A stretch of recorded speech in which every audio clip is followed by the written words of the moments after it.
রাদিয়াল্লাহুকে নিয়ে যে ঘরে প্রথম রাত যাপন করেন এবং পরবর্তীকালে বসবাস করেন, সে ঘরটি প্রস্থ ছিল মাত্র 6 হাত। দেওয়াল ছিল মাটির উপরে, খেজুরের পাতা ও ডালের ছাদ। বৃষ্টি থেকে রক্ষার জন্য উপরে দেওয়া ছিল কম্বল। এক পাল্লার একটি দরজা ছিল এবং তাতে কম্বল ঝুলানো থাকত। ঘর একেবারে সামান্য কিছু আসবাবপত্র ছাড়া অপ্রয়োজনীয় কিছুই ছিল না। অনেক সময় রাতে বাতি জ্বালানোর সামর্থ্য তাদের ছিল না। খাবার তৈরি ও রান্নাবান্নার সুযোগ খুব কমই আসতো। সহিহ বুখারীতে উল্লেখ 6 নম্বর খণ্ডের 217 নম্বর। কেমন ছিল তাদের সুখী দাম্পত্য জীবন? হযরত আয়েশা রাদিয়াল্লাহুর দাম্পত্য ছিল মাত্র 9 বছরের, অথচ তা ছিল সীমাহীন অনুরাগ ও ভালোবাসা, পারস্পরিক সহমর্মিতা, অসীম প্রেম ও নিষ্ঠায় ভরপুর। দারিদ্র্যের কষাঘাত সহ বিভিন্ন প্রতিকূল পরিস্থিতিতেও তাদের মধুময় দাম্পত্য জীবনে কখনো বিন্দুমাত্র ফাটল ধরেনি, সৃষ্টি হয়নি কোনরূপ মনোমালিন্য ও তিক্ততার। রাসূল সাল্লাল্লাহু আলাইহি ওয়াসাল্লাম সবচেয়ে বেশি মহব্বত করতেন আয়েশা রাদিয়াল্লাহুকে। আয়েশা রাদিয়াল্লাহুকে মহব্বত করার আরেকটি কারণ হচ্ছে, রাসূলের বিবিগণের মধ্যে একমাত্র আয়েশার গৃহে থাকা অবস্থায় রাসূল সাল্লাল্লাহু আলাইহি ওয়াসাল্লামের উপর ওহী নাজিল হতো। আয়েশা রাদিয়াল্লাহু ব্যতীত অন্য কোনো বিবি এই সৌভাগ্য লাভ করতে পারেনি।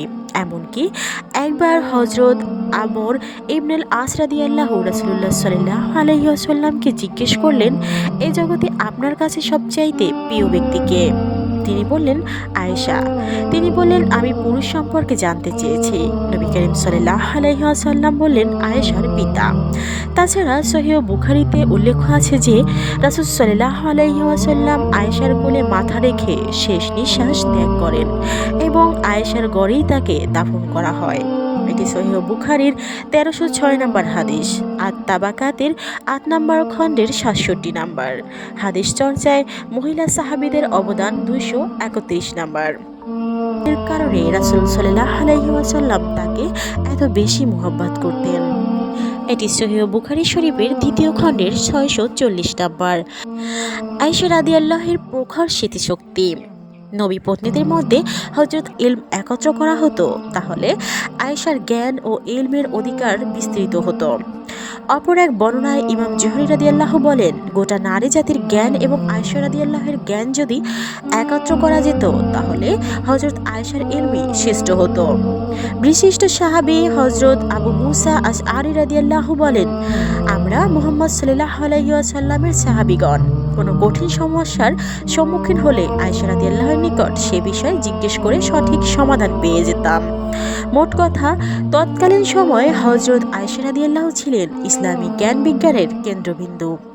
তিনি কুরআন, হাদিস, তাফসীর, ফিকহ, ফাতাহা, ইতিহাস, সাহিত্য, কাব্য, চিকিৎসা ইত্যাদি বিষয়ে অগাধ ইলমের অধিকারিণী ছিলেন। বিশেষত হাদিস শিক্ষা, সম্প্রসারণ ও বর্ণনার ক্ষেত্রে তিনি যে যুগপৎ অবদান রেখেছেন, তা তার গভীর প্রতিভা ও প্রখর স্মৃতিশক্তির প্রমাণ বহন করে। এটি সিয়ারু আলামিন নুবালার 2য় খণ্ডের 199 নম্বর, তাজকিরাতুল হুফাজের 1ম খণ্ডের 28 নম্বর, তাকরিবুত তাহজিবের 1ম খণ্ডের 411 নম্বর, ইকমাল ফি আসমাইল রিজালের 144 নম্বর। হাদিস সংরক্ষণে আয়েশা রাদিয়াল্লাহুর অবদান। নবী করিম সাল্লাল্লাহু আলাইহি ওয়াসাল্লাম মসজিদে নববীতে নিয়মিত সাহাবীদেরকে জরুরি তালিম ও হাদিস শিক্ষা দিতেন। আর আয়েশা রাদিয়াল্লাহু ছিল একেবারে মসজিদ সংলগ্ন, তাই তিনি হুজরাখানা থেকে শুনে শুনে তা মুখস্থ করে নিতেন। কখনো কোনো হাদিস বুঝতে না পারলে পরবর্তীতে রাসূলুল্লাহ সাল্লাল্লাহু আলাইহি ওয়াসাল্লামের কাছ থেকে তা জেনে নিতেন।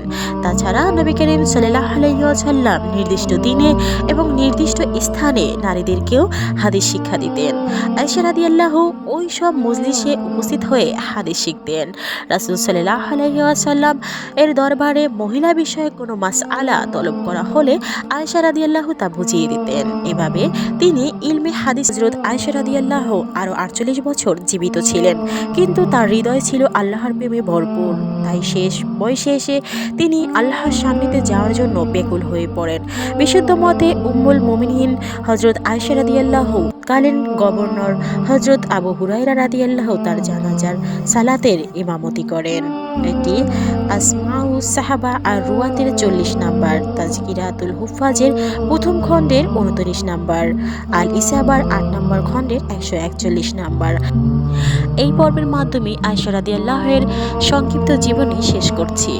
আপনারা যদি অন্য কোনো নারী সাহাবা বা নবী পত্নীগণের জীবনী সম্পর্কে জানতে চান তাহলে অবশ্যই আমাকে কমেন্টে জানাবেন, এবং যদি ভালো লাগে তাহলে ভিডিওটি শেয়ার করতে পারেন এবং সাবস্ক্রাইব করে পাশে থাকা বেল আইকনটি বাজিয়ে রাখুন পরবর্তী ভিডিওর নোটিফিকেশন পেতে, যাতে ভিডিওটি ছাড়ার সাথে সাথে আপনার কাছে পৌঁছে যায় এবং আপনি সেটি দেখতে পারেন ও আয়ত্ত করতে পারেন। প্রিয় দর্শক, আমরা আল্লাহ তাআলার কাছে বেশি বেশি তাওবা ও ইস্তিগফার করি এবং আয়েশা রাদিয়াল্লাহুর মতো আমাদেরও যেন সুখী দাম্পত্য জীবন এবং জ্ঞান ও ইলমের অধিকারী হতে পারি, এই দোয়া আল্লাহ তাআলার কাছে সর্বদাই করি। সবাই ভালো থাকবেন। আসসালামু আলাইকুম।